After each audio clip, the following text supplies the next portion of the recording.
Namun saat Xiao Yan membuka matanya, ia tidak langsung kembali ke dunia nyata, malah di saat matanya berbinar, Xiao Yan pun melihat pemandangan yang mengejutkan.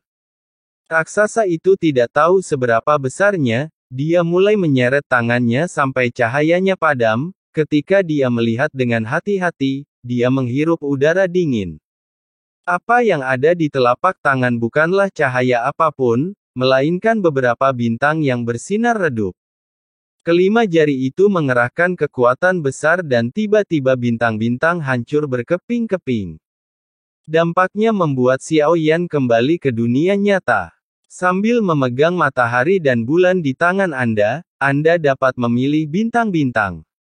Keterampilan bertarung ini diberikan kepada Anda, dan akan memahami dan berterima kasih atas hal ini. Dua suara terakhir milik Tianlin meledak di benak Xiao Yan. Apa yang dia katakan bukan hanya dua kalimat sederhana, tapi skill bertarung yang kuat yang mengandung kekuatan tak terbatas. Orang baik bisa memegang matahari dan bulan di tangannya dan memetik bintang. Hanya Xiao Yan yang memahami kalimat ini, dan arti sebenarnya yang terkandung di dalamnya. Hanya mereka yang memiliki liku-liku jiwa super raksasa yang dapat melakukan keterampilan bertarung seperti itu. Raksasa besar dalam gambar terakhir yang terlihat tingginya lebih dari 100.000 kaki. Orang sekuat itu pada akhirnya masih dikuasai. Namun menurut Xiao Yan, diperkirakan pada akhirnya Tianling tidak dikalahkan oleh Fan, melainkan direncanakan olehnya.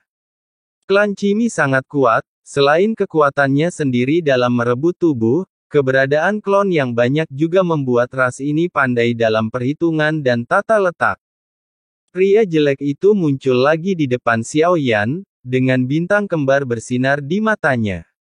Pada saat ini, tubuh Xiao Yan meledak dengan energi dan darah yang belum pernah terjadi sebelumnya. Energi dan darah yang mengandung kekuatan agung harus dirasakan dengan hati-hati sebelumnya. Sekarang Xiao Yan dapat dengan jelas merasakan kekuatan unik dan kuat ini mengalir di tubuhnya.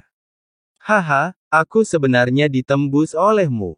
Sulit untuk tidak menyukai kualitas-kualitas ini. Pria jelek itu tertawa terbahak-bahak, dan tawanya terbukti sangat hangat. Tapi jika dipadukan dengan wajah itu, terlihat sangat garang. Wajah Xiao Yan menjadi gelap dan dia berhasil menerobos Zhuo Jing, bukankah itu berarti dia memenuhi syarat untuk melawan Dewa Abadi? Tulang lengan dan kaki Xiao Yan yang patah terguncang dengan keras, dan langsung pulih. Tidak hanya itu, tapi dengan tarikan yang kuat, dia melepaskan diri dari lengan hitam yang tak terhitung jumlahnya yang menahannya. Ruang ini terlihat sangat aneh, dan dunia seakan terbalik. Tanah putih ditutupi lengan hitam. Anda tampak sangat percaya diri. Pria jelek itu berkata sambil tersenyum. Sepertinya dia tidak merasakan tekanan sedikit pun saat menghadapi terobosan Xiao Yan. Xiao Yan tidak membuang waktu untuk berbicara dengannya. Tubuhnya yang setinggi 10.000 kaki meraung, dan dari jarak 100 kaki, dia mengayunkan 82 dewa surgawi ke arah Chouna. Tubuh besar setinggi 10.000 kaki, ketika menggunakan 82 kesempurnaan dewa surga yang terselubung, tampaknya mampu menghancurkan dunia manapun menjadi berkeping-keping. Apakah ini kecerdasan biasa? Saat Xiao Yan meninju, dia benar-benar merasakan kekuatan berbeda dalam serangannya. Aturan dari lahirnya kehidupan, dari manusia menjadi dewa, hingga bintang dunia, semuanya memiliki aturannya masing-masing. Eksistensi terkandung dalam aturan, dan tidak ada yang bisa lepas dari aturan. Keabadian para dewa dapat menggunakan aturan, yang merupakan perbedaan terbesar dari keabadian kaisar.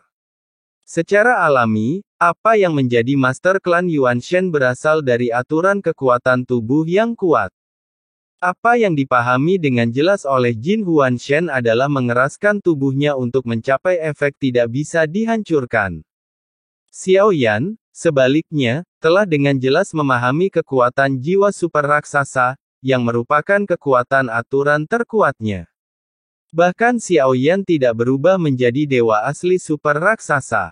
Sekarang dia dapat dengan jelas merasakan kekuatan ini, dan tinju yang diayunkannya secara alami mengandung kekuatan yang begitu kuat. Selamat bersenang-senang, biarkan saya melihat apakah Anda memiliki kekuatan untuk membuat saya mencapai 5 poin kekuatan tempur. Pria jelek itu tertawa terbahak-bahak, lalu mengangkat tangannya dan menunjuk ranting-ranting dari udara. Kekuatan mengerikan meledak di tubuh Xiao Yan. Tiba-tiba, sosok Xiao Yan tiba-tiba berubah, bahkan jika pada saat ini, dia menerobos ke Zhu Jingyuan dan menyadari bahwa kekuatan orang ini masih jauh di atasnya. Beberapa lubang darah besar muncul di tubuh Xiao Yan, namun dibandingkan dengan sebelumnya, setidaknya tidak bisa membuat Xiao Yan kehilangan kekuatan bertarungnya. Kalau begitu mari kita ledakkan sepenuhnya kekuatan dalam tubuh fisik kita. Mata Xiao Yan terbuka dan tertutup, dan bintang kembar di matanya bersinar terang pada saat ini, dan kilat emas menderu di tubuhnya. Seluruh tubuh Xiao Yan bersinar dengan cahaya keemasan. Meniup. Tiba-tiba, tubuh Xiao Yan meledak. Kabut darah emas yang memenuhi langit dipenuhi dengan kilat, sosok agung Xiao Yan, yang tiba-tiba tampak hancur dengan sendirinya, terkondensasi dalam kabut darah. Tulang besar mengembun terlebih dahulu, dan meridian serta dagingnya juga tumbuh dengan cepat. Persis seperti ini, raksasa yang menutupi langit dan matahari tiba-tiba muncul di hadapan pria jelek itu. Pria jelek itu memandang ke arah raksasa itu, dia tidak tergesa-gesa dan masih tidak ada rasa takut di wajahnya, tapi dia mengalihkan pandangannya ke tempat itu. Sangat megah. Pria jelek itu menutup mulutnya. Pada saat ini, gerakannya tiba-tiba menjadi sedikit mempesona, dan sepertinya itu bukanlah isyarat yang bisa dilakukan pria. Ini terlalu memalukan. Setelah berubah menjadi raksasa dengan 100.000 keping, Xiao Yan tidak tahu bagaimana mengendalikan beberapa bagian tubuhnya yang tersembunyi, dan dia segera menyadari sesuatu yang aneh. Tapi itu memang terlihat tidak sedap dipandang. Xiao Yan segera berpikir, dan kemudian raksasa yang besar dan mengejutkan itu menghilang. Ini sudah hilang, dan terlihat lebih aneh lagi, seperti seorang wanita. Pria jelek itu tampak aneh, sementara Xiao Yan sudah melambaikan jebakan seperti jurang, melesat ke arahnya dengan cahaya keemasan yang menakutkan. Melihat Xiao Yan yang mengaum, pria jelek itu mengangkat tangannya, dan melihat lengan hitam di bagian bawah putih tiba-tiba menjulur dari dalam tanah. Lengan hitam yang tak terhitung jumlahnya saling terkait satu sama lain, membentuk beberapa lengan hitam.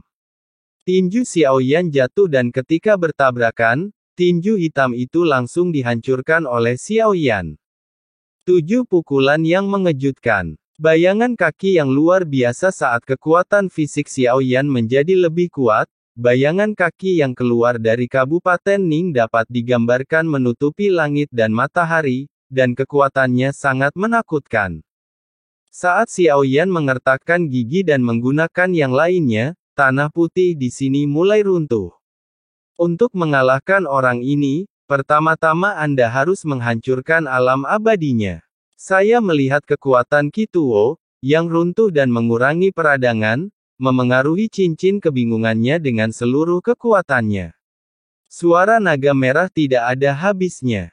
Merasakan kekuatan agung yang dibawa oleh tubuh fisik ini membuat Xiao Yan semakin gembira. Kekuatan ganas seperti itu bisa lahir, dan dengan kekuatan fisik seperti itu, dia bisa menjadi orang kuat abadi seperti dewa perang. Saya hanya tidak tahu apakah saya bisa mengalahkan orang di depan saya. Gelombang kekuatan dahsyat di tubuhnya segera menggandakan kepercayaan diri Xiao Yan, dan matanya penuh semangat juang, bertekad untuk mendapatkan kembali semua yang baru saja dia alami.